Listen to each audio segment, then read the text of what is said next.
Now here is a practical technique.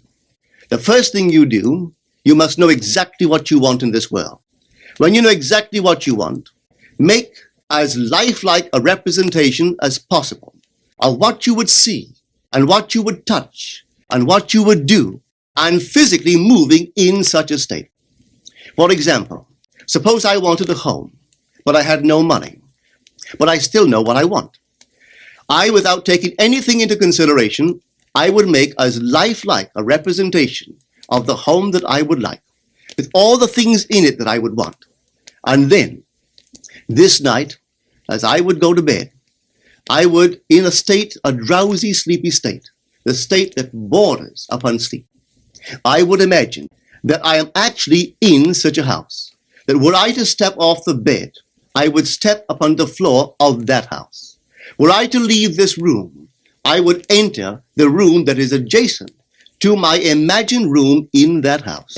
And while I am touching the furniture and feeling it to be solidly real, and while I am moving from one room to the other in my imaginary house, I would go sound asleep in that state. And I know that in a way I could not consciously devise, I would realize my house. I have seen it work time and time again.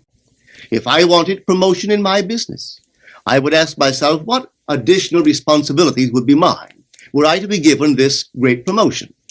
What would I do? What would I say? What would I see? How would I act? And then in my imagination, I would begin to see and touch and do and act as I would outwardly see and touch and act were I in that position. If I now desired the mate of my life, were I now in search of some wonderful girl or some wonderful man, what would I actually find myself doing that would imply that I have found my state? For instance, suppose now I was a lady. One thing I would definitely do, I would wear a wedding ring. I would take my imaginary hands and I would feel the ring that I would imagine to be there. And I would keep on feeling it until it seemed to me to be solidly real. I would give it all the sensory vividness I am capable of giving anything. And while I am feeling my imaginary ring, which implies I am married, I would sleep. The secret of it is to center your imagination in the feeling of the wish fulfilled and remain therein.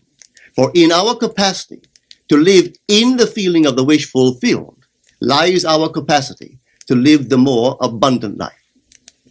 I appeal to you to try it.